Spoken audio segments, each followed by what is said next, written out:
بعد نئی شریعت آ سکتی ہے، لائن آ سکتی ہے۔ جو یہ عقیدہ رکھتے وہ ختم نبوت کا منکر ہے یا نہیں ہے؟ یہ کتاب شیعوں کی نہ ہو، جامع المنتظر سے چھپی نہ ہو، اردو زبان نہ ہو، اس میں عبارت نہ ہو، میری سزا بولی ہے، آپ میں سے جس کا دل جائے آئیے یہی کھول کے پڑھ لیجیے، تسلی کر لیجیے، جلسے کے بعد تسلی کر لیجیے۔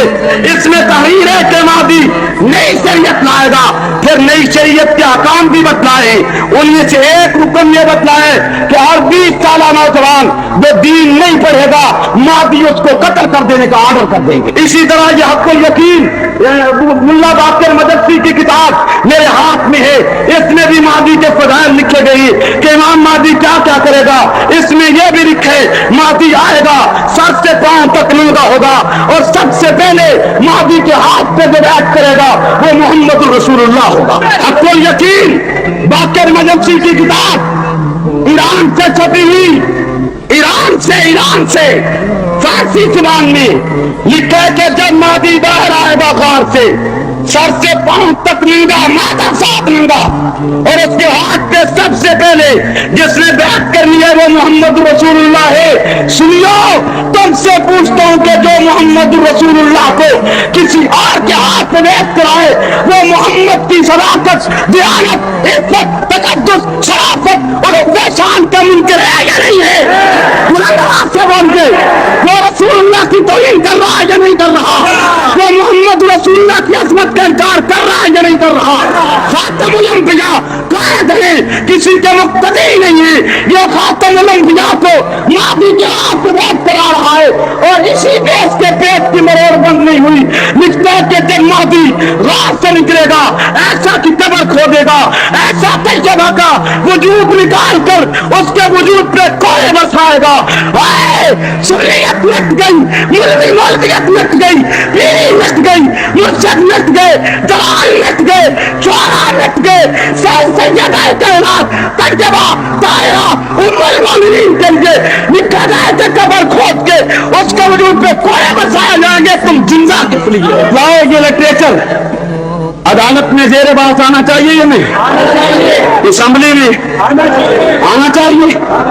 رشدی کی کتاب آئی ہے تو یہ نہیں آنی چاہیے، یہ اس سے کم کفر ہے، یہ اس سے کم خلافت ہے، یہ بھی آنی چاہیے یا نہیں آنی چاہیے؟ اس لٹریچر کے خلاف بھی جلوس نکلنا چاہیے یا نہیں نکلنا چاہیے؟ یہ لٹریچر صرف ضبط ہونا چاہیے یا مصنفے کو تختہ دار پہ لٹکنا چاہیے؟ بلند آواز سے بات کرے کر کے بتلائیے۔ مجھے گالیاں دینا آسان ہے، سپاہ صحابہ پہ ترسا کر لینا آسان ہے، لیکن ہمارے موقف کو سمجھنا اور پھر اسے بیان کرنا آسان نہیں۔ اسی موقف کو بیان کرنے کی بس شیعت نے مجھے 2 مرتبہ 302 کے کیس میں ملوث کیا ہے کہ میں اس طرح تختہ دار پہ لٹک جاؤں، لیکن شیعت کو دنیا یہودیت کو یقین ہونا چاہیے کہ قبر کی رات متعین ہے، وقت سے پہلے نہیں آ سکتی، اور میں اس طرح موقف چھوڑا جا سکتا۔ ہمیں جو بات سمجھ آئی ہم دلائل کے ساتھ کرتے ہیں، تمہارے ساتھ بات کی جائے، ہم قائل نہ کریں تو ہم مجرم۔ اسی حق الیقین میں باقر مدرسی لکھتا ہے، کہتا ہے شیطان نے علی سے کہا علی آپ کو مغالطے ہیں، مجھ سے بڑے 2 بے ایمان ہیں۔ توجہ اتحاد کی رت لگانے والا توجہ، شیطان علی سے کہتا ہے، حق الیقین میں روایت درج ہے کہ علی تجھے مغالطہ ہے، مجھ سے 2 اور بڑے بے ایمان ہیں۔